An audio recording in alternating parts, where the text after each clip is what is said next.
So first ఇనీషియల్గా మనం ఏం చేసాము, లాస్ట్ క్లాస్లో ఎక్కడి నుంచి స్టార్ట్ చేసాము. ఫస్ట్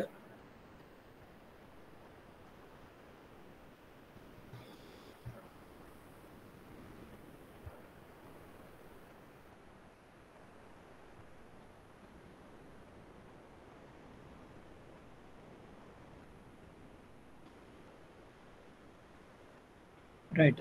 సో ఫస్ట్ లాస్ట్ క్లాస్లో మనం ఏం డిస్కస్ చేసాము, spectrum of the transmitted signal ఎట్లా డెరైవ్ చేస్తాము అనేది తీసుకోవడం జరిగింది. సో ఫస్ట్ ఇనీషియల్గా ఏదైతే మనము సింబల్స్ ట్రాన్స్మిట్ చేస్తున్నామో those are random in nature కాబట్టి, so random in nature and at the same time symbols ఏదైతే ట్రాన్స్మిట్ చేస్తున్నామో ర్యాండమ్ ఇన్ నేచర్ కాబట్టి మనం ఏం తీసుకొచ్చాం, ప్రాబిలిటీ కాన్సెప్ట్ అనేది తీసుకొచ్చి ఇక్కడ average of the occurrence of the symbol అనేది ఫైండ్ అవుట్ చేయడం జరిగింది. And at the same time average value of the nothing but expected value of the transmitted signal అనేది కూడా ఫైండ్ అవుట్ చేయడం జరిగింది. So expected value of the transmitted signal 0 వచ్చింది and at the same time expected value of the symbols ఏదైతే ఉందో అది కూడా 0 వచ్చింది. సో దాని నుంచి మనం ఏం చేసాము, Fourier transform of the corresponding transmitted signal find out చేసినప్పుడు దాని యొక్క యావరేజ్ వాల్యూ కూడా మనకి 0 రావడం జరిగింది. సో కాబట్టి ఇక్కడ ఫోరియర్ ట్రాన్స్ఫార్మ్ని యూజ్ చేసి మనము corresponding spectrum of the signal అనేది మనము ర్యాండమ్ సిగ్నల్ ఏదైతే ఉంటుందో దాన్ని డెరైవ్ చేయలేమని మనం ఇక్కడ కంక్లూడ్ చేయడం జరిగింది. సో ఫర్ దట్ పర్పస్ మనం ఏం చేస్తున్నాము, ఫోరియర్ ట్రాన్స్ఫార్మ్ నుంచి మనము ఈ power spectral density of the signal ఏదైతే ఉందో దాన్ని మనము డెరైవ్ చేసి దాని నుంచి మనము spectral distribution of the power అనేది ఫైండ్ అవుట్ చేయడం జరుగుతుంది. సో పవర్ స్పెక్ట్రల్ డెన్సిటీ అనేది మనం డెరైవ్ చేయాలి అంటే కనుక corresponding auto correlation function of the signal అనేది మనం ఫైండ్ అవుట్ చేయాలి. Why? Because autocorrelation and power spectral density as Fourier transform pairs కాబట్టి. And at the same time White's stationary random process లో వచ్చేటప్పటికి మనకి ఏమవుతుంది, ఆటో కోరిలేషన్ ఫంక్షన్ అనేది independent of the time t. So అది ఉండేటట్టు చూసుకోవాలి. Then only the random process is wides and stationary. So అందుకని నేనేం చేశాను, ఇక్కడ కరెస్పాండింగ్ ఏదైతే ట్రాన్స్మిటెడ్ సిగ్నల్ ఉందో దాని యొక్క auto correlation function find out చేశాను. బట్ ఇక్కడ ఆ కరెస్పాండింగ్ ఆటో కోరిలేషన్ ఫంక్షన్ ఏమవుతుంది ఇక్కడ, which is function of t అవుతుంది. Which is function of t. మీరు ఇప్పుడు ఈ ఫంక్షన్ ఈ ఎక్స్ప్రెషన్ ఏదైతే ఉందో మీరు ఎలాబరేట్ చేశారనుకోండి, అది అయినా సరే దేని మీద డిపెండ్ అవుతుంది, టైం పీరియడ్ టీ మీద డిపెండ్ అవుతుంది. సో కాబట్టి which is not wides and stationary. So కాబట్టి దీన్ని వైడ్స్ అండ్ స్టేషనరీ చేయడానికి నేనేం చేశాను, సమ్ ర్యాండమ్ డిలే అనేది నేను కరెస్పాండింగ్ ట్రాన్స్మిటెడ్ రెక్టాంగులర్ పల్స్కి నేను యాడ్ చేయడం జరిగింది. సో ఆ ర్యాండమ్ డిలే కూడా ఎట్లా ఉంది, which is uniformly distributed over the time interval t with distribution of 1/t అనమాట. సో అది నేను కన్సిడర్ చేసుకున్నాను. సో కాబట్టి ఆ ర్యాండమ్ డిలే యాడ్ చేసి మళ్ళీ నేనేం చేశాను, కరెస్పాండింగ్ ఆటో కోరిలేషన్ ఫంక్షన్ అనేది నేను ఇక్కడ డెరైవ్ చేయడం జరిగింది. Okay. So auto correlation function derive చేస్తే మనకి ఏమొచ్చింది, ఇక్కడ ఫైనల్గా pd/t is equal to integral of minus infinity to infinity pt of tau naught pt of t naught multiplied with pt of tau naught plus tau d tau naught. So కాబట్టి ఇక్కడ మీరు ఈ నన్ను అడిగారు, ఇది already depends on t naught value, t మీద depend అవుతుంది కదా సార్ అన్నారు. బట్ ఇక్కడ మీరు ఎక్స్ప్రెషన్ మీరు ఏం చేస్తున్నారు, విత్ రెస్పెక్ట్ టు టీ నాట్తో మీరు ఏం చేస్తున్నారు, ఇంటిగ్రేట్ చేస్తున్నారు. సో ఎప్పుడైతే ఇంటిగ్రేట్ చేస్తారో ఆబ్వియస్లీ మనకి ఏమవుతుంది, కరెస్పాండింగ్ టీ నాట్ వాల్యూ మనం సబ్స్టిట్యూట్ చేసినప్పుడు this t naught get vanishes, nothing but ఫైనల్గా మనకి మిగిలేది ఏంటిది, టౌ మాత్రమే మిగులుతుంది. సో అందుకనే కదా RX6 ఆఫ్ టౌ అనేది మనం తీసుకుంది. So which is nothing but independent of the t value. So this expression is independent of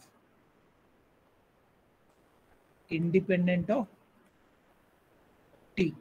so కాబట్టి which satisfies the wides and stationary random process. So కాబట్టి దీని నుంచి నేను ఏం చేస్తున్నాను అంటే కనుక పవర్ స్పెక్ట్రల్ డెన్సిటీ అనేది డెరైవ్ చేస్తున్నాను, విచ్ ఇస్ నథింగ్ బట్ దాని యొక్క ఫోరియర్ ట్రాన్స్ఫార్మ్ అనేది మనం ఫైండ్ అవుట్ చేస్తే కనుక మనకేమొస్తుంది, కరెస్పాండింగ్ పవర్ స్పెక్ట్రల్ డెన్సిటీ అనేది మనము డెరైవ్ చేయొచ్చు. సో కాబట్టి ఇక్కడ మనకి ఎక్స్ప్రెషన్ ఏమొచ్చింది, integral of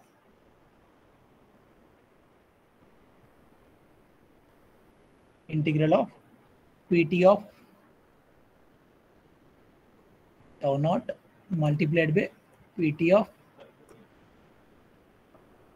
tau naught plus tau d tau naught. Okay, so which is the autocorrelation function of, which is autocorrelation function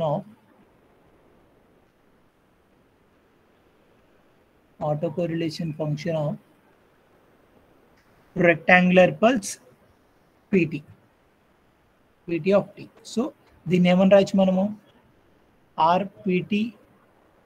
PT of tau అని రాయొచ్చు కదా. దీన్ని ఈ మొత్తాన్ని ఏమని రాయొచ్చు auto correlation function of the rectangular pulse t కాబట్టి నేను PT ఆఫ్ టౌ అని రాశాను. సో ఫైనల్ గా మనకి ఎక్స్ప్రెషన్ ఏమవుతుంది Rx6 of tau is equal to Rx6 of tau, nothing but autocorrelation function of the transmitted signal is equal to expected value of x of t multiplied by x of t plus tau is equal to ఏమొస్తుంది మనకి. So ఈ entire part వచ్చేటప్పటికి ఏంటిది autocorrelation function of the transmitted pulse PT of tau multiplied by PD by T. So kabatti Rx6 of tau is equal to PD by T multiplied by PT of tau.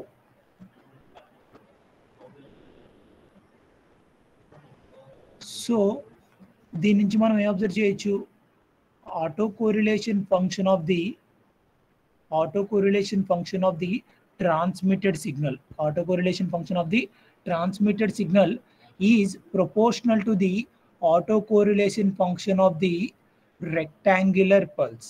Autocorrelation function of the transmitted signal is proportional to the autocorrelation function of the transmitted rectangular pulse. So this is the autocorrelation function of ACF, autocorrelation function of signal, autocorrelation function of transmitted signal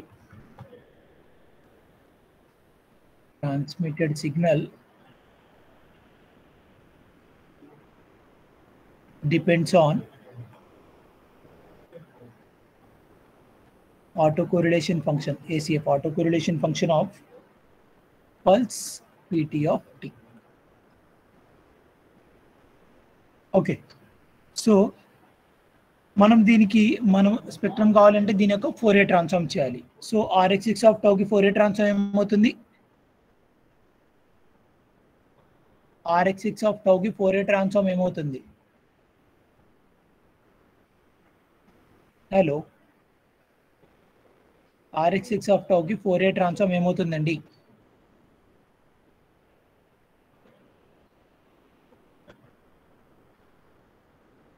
hello autocorrelation function Rx6 of tau యొక్క Fourier transform ఏమవుతుంది our spectral density sir Sxx of f. So Rx6 of tau Fourier transform is Sxx of f. Okay, and at the same time PT of tau వచ్చేటప్పటికి ఏమవుతుంది PT of f అవుతుంది. So Sxx of f is equal to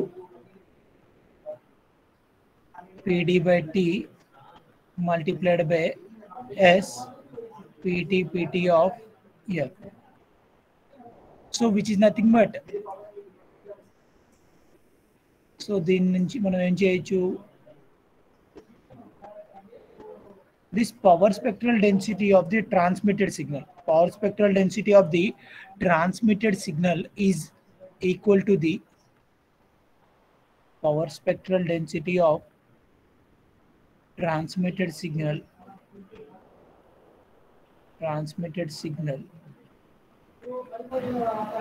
and this one is the energy spectral density of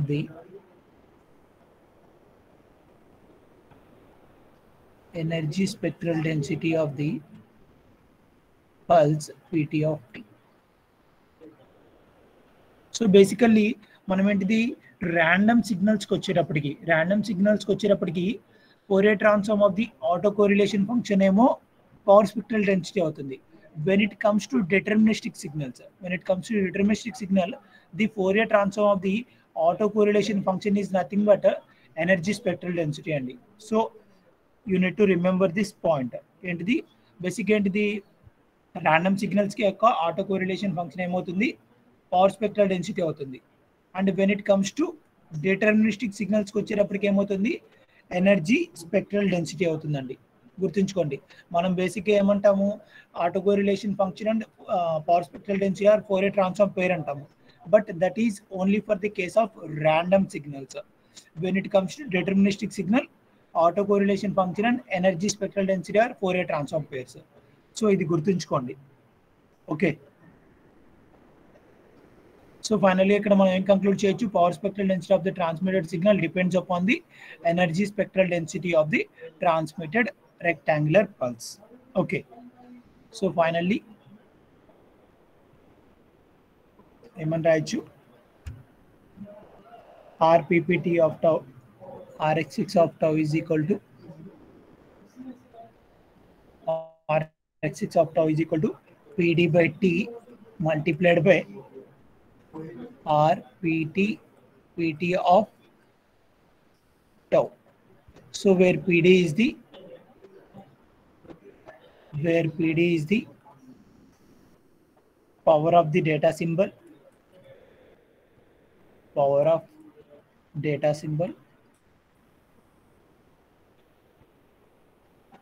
and at the same time T is the duration of the rectangular pulse, symbol duration.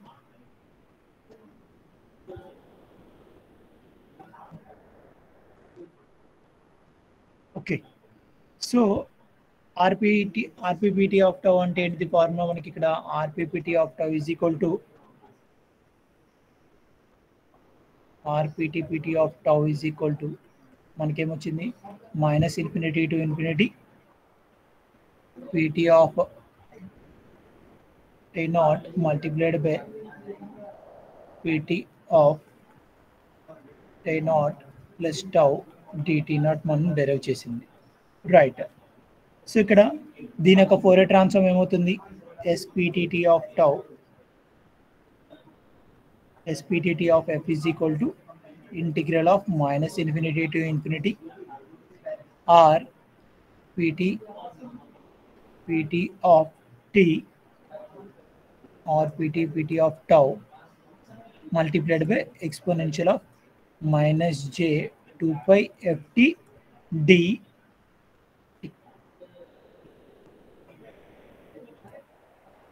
Okay, so this is the Fourier transform of the corresponding rectangular autocorrelation function of the rectangular pulse. Okay, so దీని నుంచి nothing but ఇక్కడ SPPT autocorrelation function SPT of f ని మనము ఇట్లా రాయొచ్చా, square of the corresponding function అని తీసుకుంటాం, magnitude of the square of the corresponding function అని తీసుకొచ్చా. SX of f అంటే మనం ఏం తీసుకుంటాము, modulus of x of f whole square కదా తీసుకునేది, అవునా కదా. Energy spectral density or power spectral density or energy spectral density of corresponding signal మనం ఎట్లా తీసుకుంటాము, square of the magnitude of the corresponding signal, అవునా కదా. సో ఇక్కడ కూడా నేనేం తీసుకున్నాను, SPTT of f is equal to magnitude of the corresponding rectangular pulse. Okay, so PT of f అంటే ఎట్లా వస్తుంది, PT of f is equal to integral of -∞ to infinity PT of t multiplied by exponential of -j 2 pi ft dt. Right, so ఇక్కడ మనకి PT of t అంటే ఏంటిది, ఇక్కడ rectangular pulse we are considering in the duration of -T0/2 to T0/2, అవునా కదా. So మనం PT of t ఏం తీసుకున్నాం, ఇక్కడ rectangular pulse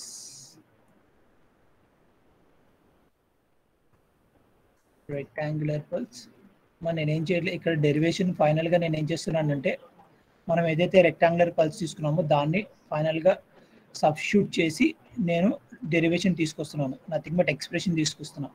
power spectral density of the transmitted signal అనేది energy spectral density of the ఈ కరెస్పాండింగ్ రెక్టాంగులర్ పల్స్కి relation తీసుకొచ్చి నేను ఫైనల్గా కంక్లూడ్ చేస్తానండి. So -t/2 to t/2 with an amplitude of 1. So ఇది PT ఆఫ్ t అవునా కదా. So which is nothing but అంటే ఇక్కడ మనం PT ఆఫ్ టీకి వచ్చేటప్పటికి ఫోరియర్ ట్రాన్స్ఫార్మ్ మనం ఏం తీసుకున్నాము, PT ఆఫ్ టీకి వచ్చేటప్పటికి t ఇంటూ సింక్ FT తీసుకున్నాం, right, which is nothing but t into sin pi of t by pi of t. So this is the Fourier transform of the corresponding rectangular signal. Okay. So ఇప్పుడు ఈ value ఏదైతే ఉందో, nothing but ఈ value ఏదైతే ఉందో దాన్ని నేను ఇక్కడ సబ్స్టిట్యూట్ చేస్తానండి. దేంట్లో సబ్స్టిట్యూట్ చేస్తాను, ఈ కరెస్పాండింగ్ ఎక్స్ప్రెషన్లో నేను సబ్స్టిట్యూట్ చేస్తాను. ఓకే. సో ఇందాక మనం డెరైవ్ చేసింది ఏమని డెరైవ్ చేసాము, Sxx of f is equal to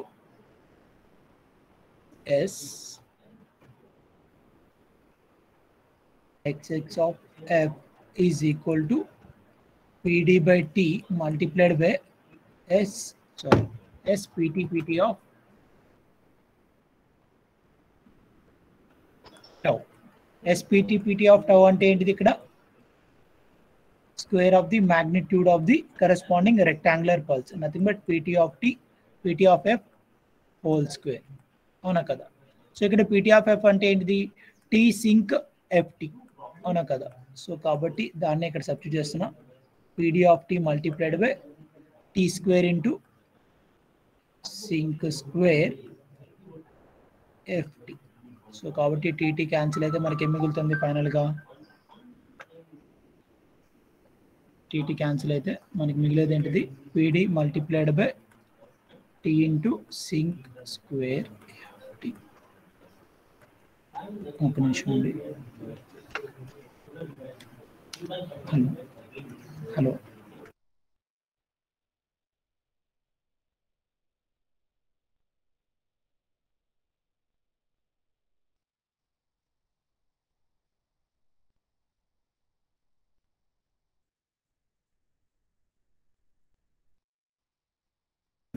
so ఇదేంటిది, Sxx of f is equal to ఏమొచ్చింది మనకి ఫైనల్గా, PD multiplied by t into sink square of FT. So this is the final expression for the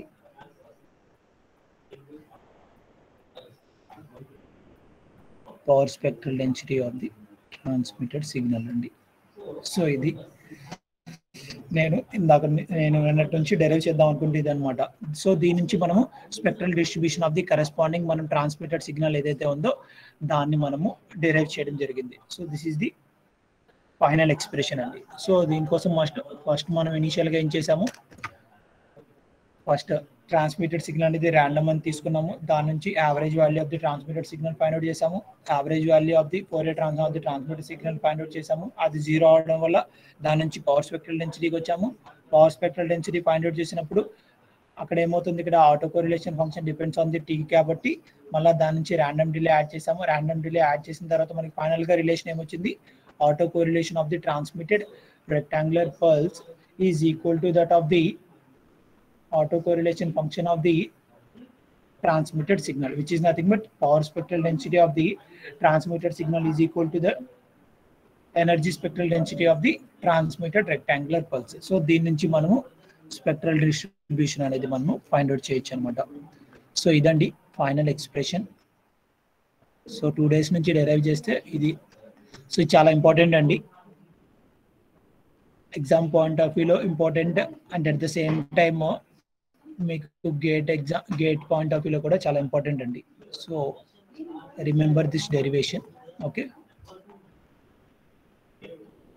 so దీంతో మనకి spectral distribution of the transmitted signal అయిపోయింది. Okay, so next మనం derive చేయాలి, next topic ఏంటి అంటే కనుక డిజిటల్ కమ్యూనికేషన్ ఛానల్ అండి. Next topic వచ్చేటప్పటికి ఏంటి, డిజిటల్ కమ్యూనికేషన్ ఛానల్ గురించి డిస్కస్ చేద్దాము.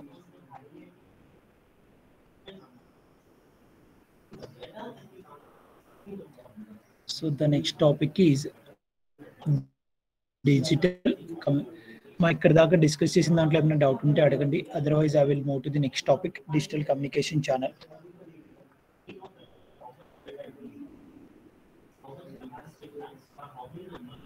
హలో, ఇక్కడ వరకు డిస్కస్ చేసిన దాంట్లో ఏమైనా డౌట్ ఉంటే కనుక అడగండి, otherwise I will move to the next topic.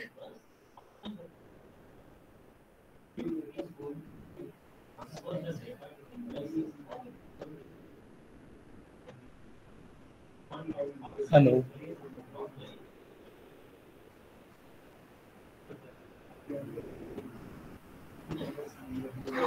okay, fine. So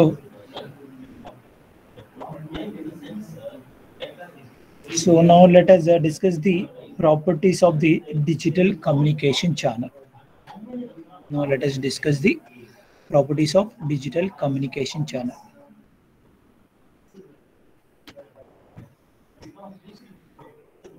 Digital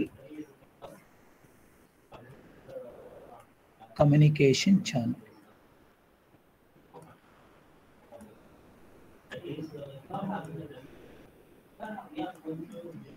so బేసిక్గా ఇక్కడ మనము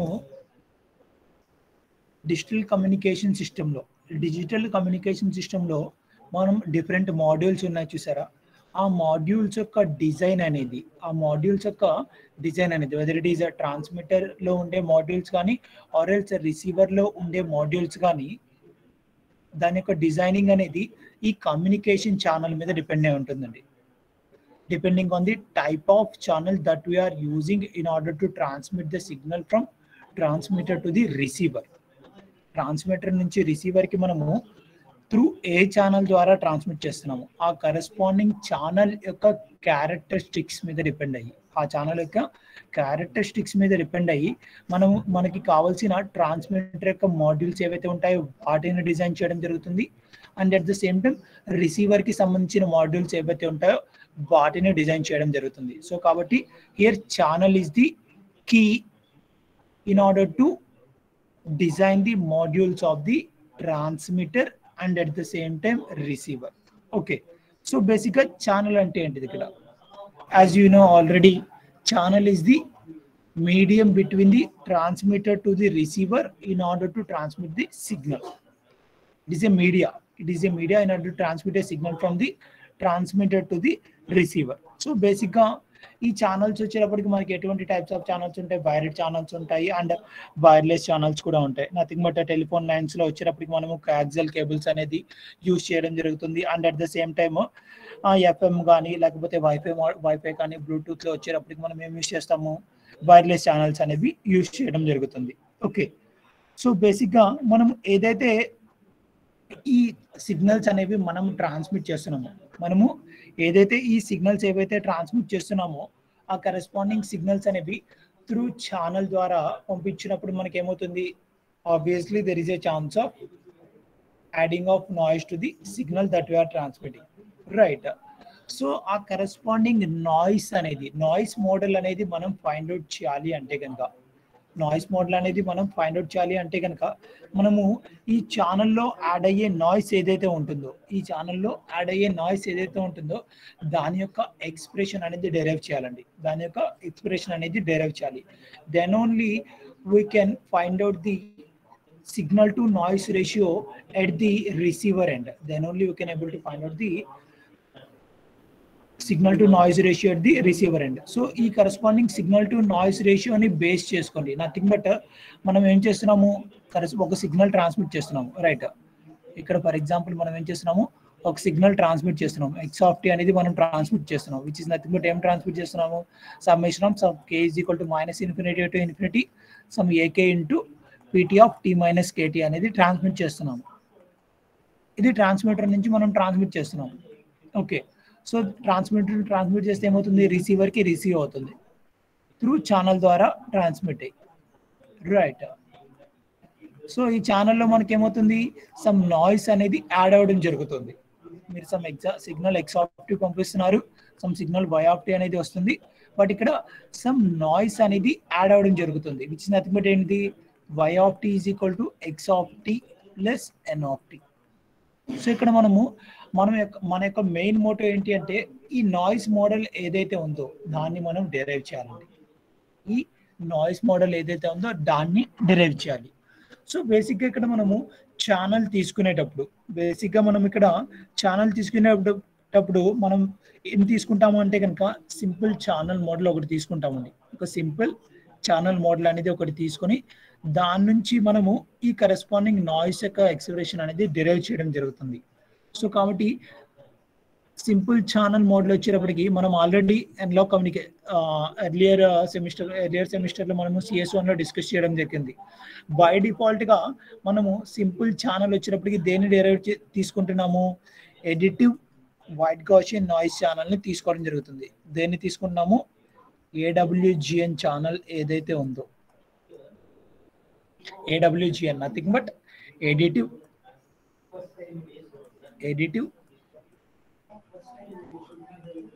వైట్ గాసియన్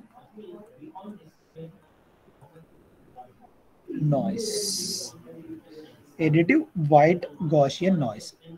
సో ఎందుకు మనము బై డిఫాల్ట్గా additive white Gaussian noise channel అనేది తీసుకున్నాము అంటే కనుక ఈ కరెస్పాండింగ్ నాయిస్ ఏదైతే అక్కర్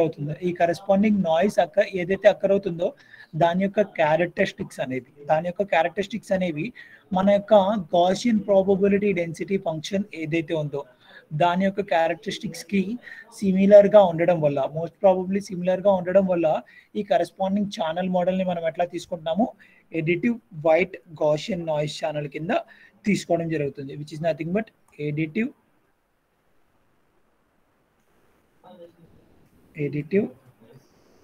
వైట్ గాసియన్ నాయిస్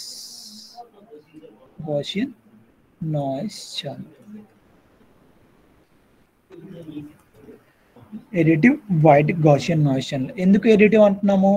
మనం ఏదైతే సిగ్నల్ x ట్రాన్స్మిట్ చేసామో దానికి నాయిస్ అనేది యాడ్ అవ్వడం జరుగుతుంది. Why? Because this noise is additive in nature కాబట్టి ఆ కరెస్పాండింగ్ నాయిస్ ని మనము ఎడిటివ్ నాయిస్ అని కూడా అనడం జరిగింది. And at the same time ఎందుకు వైట్ అంటున్నాము? బేసిక్గా మనం ఏదైతే మనము నాయిస్ కరెస్పాండింగ్ సిగ్నల్ ని ట్రాన్స్మిట్ చేసినప్పుడు because of the semiconductor materials ఇక్కడ మనకి ఏమవుతుంది అంటే కనుక due to the agitation of the electrons, nothing but ఏమవుతుంది? Random motion of the electrons వల్ల ఏమవుతుంది అంటే కనుక ఈ ఎలక్ట్రాన్స్ కి మధ్య కొలిజన్ జరగడం వల్ల అక్కడ ఏమవుతుందంటే ఇన్ టర్మ్స్ ఆఫ్ హీట్ అనేది మనకి ఏమవుతుంది? హీట్ అనేది మనకి డిసిపేట్ అయ్యి బయటకు వస్తుంది. దట్ కరెస్పాండింగ్ నాయిస్ ని ఏమంటాము అంటే కనుక వైట్ నాయిస్ అంటాము, ఆర్ ఎల్స్ థర్మల్ నాయిస్ అంటాము అనమాట. ఆ కరెస్పాండింగ్ నాయిస్ ని ఏమంటాము? White noise and thermal noise అంటాము. సో అందుకనే దానికి ఇక్కడ మనము వైట్ అనే నేమ్ అని కూడా ఇక్కడ కన్సిడర్ చేసుకోవడం జరిగింది. And at the same time Gaussian ఎందుకు అన్నాము అంటే కనుక కరెస్పాండింగ్ నాయిస్ యొక్క క్యారెక్టరిస్టిక్స్ ఏవైతే ఉంటాయో గాసియన్ ప్రాబబిలిటీ డెన్సిటీ ఫంక్షన్ యొక్క క్యారెక్టరిస్టిక్స్ కి సిమిలర్ గా ఉండడం వల్ల దీనికి గాసియన్ అనే నేమ్ అనేది కన్సిడర్ చేసుకోవడం జరిగింది, which is nothing but final గా మనం ఏమనుకున్నాము? నాయిస్ అనేది ఎడిటివ్ ఇన్ నేచర్ కాబట్టి ఎడిటివ్ అని తీసుకోవడం జరిగింది. And at the same time noise ఏదైతే ఎలక్ట్రికల్ కాంపోనెంట్స్ వల్ల, ఎలక్ట్రానిక్ సబ్స్టెన్సెస్ వల్ల ఏదైతే నాయిస్ జనరేట్ అవుతుంది అది వైట్ కాబట్టి white noise. And at the same time Gaussian characteristics similar గా ఉంటుంది గాసియన్. సో కాబట్టి ఫైనల్ గా ఏంటిది? ఎడిటివ్ వైట్ గాసియన్ నాయిస్ అన్నమాట. ఓకేనా? సో మనం ఇక్కడ ఛానల్ యొక్క క్యారెక్టరిస్టిక్స్ ని దేని మీద బేస్ చేసుకొని డెరైవ్ చేస్తున్నాము? Additive white Gaussian noise channel మీద బేస్ అయ్యి మనము ఇక్కడ డెరైవ్ చేయడం జరుగుతుంది. ఓకేనా? సో మిగతా టాపిక్ ఏదైతే ఉందో which is nothing but Gaussian noise కి సంబంధించిన మిగతా expression nothing but additive white Gaussian noise channel యొక్క మోడల్ ఏదైతే ఉందో నెక్స్ట్ క్లాస్లో డెరైవ్ చేద్దామండి, which is nothing but noise process వచ్చేటప్పటికి wide sense stationary and strictly sense stationary దీని గురించి మనం ఆల్రెడీ ఇంతకుముందు CS1లో డిస్కస్ చేయడం జరిగింది. సో అదే మళ్ళీ ఇప్పుడు నెక్స్ట్ క్లాస్లో డిస్కస్ చేద్దాము. So and at the same time నాయిస్కి సంబంధించిన ఆటో కోరిలేషన్ ఫంక్షన్ అనేది డెరైవ్ చేయడం జరుగుతుంది నెక్స్ట్ క్లాస్లో. Okay, so and at the same time auto correlation function of the corresponding noise signal అనేది డెరైవ్ చేస్తాము. డెరైవ్ చేసి దాని నుంచి మనము నాయిస్ మోడల్ అనేది డెరైవ్ చేయడం జరుగుతుంది. Okay, so we will discuss the further topic in the next class. Okay, so ఇది అండి additive white Gaussian noise channel. So next క్లాస్కి వచ్చేటప్పటికి మనం ఆల్రెడీ ప్రీవియస్ సెమిస్టర్లో డిస్కస్ చేసాము. Auto correlation function of the noise model ఏదైతే ఉందో, additive white Gaussian noise ఏదైతే ఉందో అది మనం డెరైవ్ చేసాము. అది ఒకసారి చూడండి నెక్స్ట్ క్లాస్కి వచ్చేటప్పుడు, సో దట్ ఇంకా ఈజీ అవుతుంది. ఓకే, నాయిస్ మోడల్ మనం ఆల్రెడీ డెరైవ్ చేసాం. ఏంటిది? RNN of f is equal to some eta by 2 into delta of f అని ఏదో డెరైవ్ చేసాం మనం. సో ఒక్కసారి చూడండి, ఈ ఎక్స్ప్రెషన్ మనం డెరైవ్ చేసాము. ఇది ఒకసారి నెక్స్ట్ క్లాస్కి వచ్చేటప్పుడు చూడండి. ఓకే, సో మండే మనం additive white Gaussian noise channel గురించి డిస్కస్ చేద్దాము. ఆ తర్వాత అదేవిధంగా డిజిటల్ కమ్యూనికేషన్లో రిసీవర్ మోడల్ ఎట్లా ఉంటుందో దాన్ని కూడా మనము నెక్స్ట్ క్లాస్లో డిస్కస్ చేద్దాం. Okay, so that's all for today అండి. Okay, we will discuss the next topic in the next class. So ఈరోజు డిస్కస్ చేసిన దాంట్లో ఏమైనా డౌట్స్ ఉంటే కనుక అడగండి. ఓకే, సో చిన్న టాపిక్ అండి, అందుకనే హాఫ్ అన్ అవర్లో అయిపోయింది. సో నెక్స్ట్ క్లాస్ మటుకి ఈ రిసీవర్ డిజైనింగ్ కాస్త పెద్ద టాపిక్కే. సో ఒక 1 hour పడుతుంది, 1 hour పైనే పడుతుంది. So next class. ఓకే, యాక్చువల్గా ఇది నిన్నే అయిపోవాల్సింది, బట్ డిలే జరిగింది. సో ఏమైనా డౌట్ ఉంటే కనుక అడగండి. ఇప్పటివరకు డిస్కస్ చేసిన దాంట్లో ఈ డెరివేషన్లో కానీ ఆర్ఎల్స్ ఏదైనా సరే డౌట్ ఉంటే అడగండి.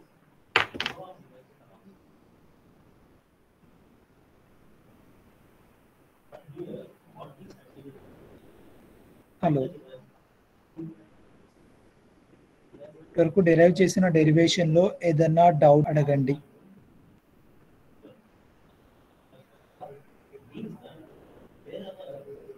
హలో,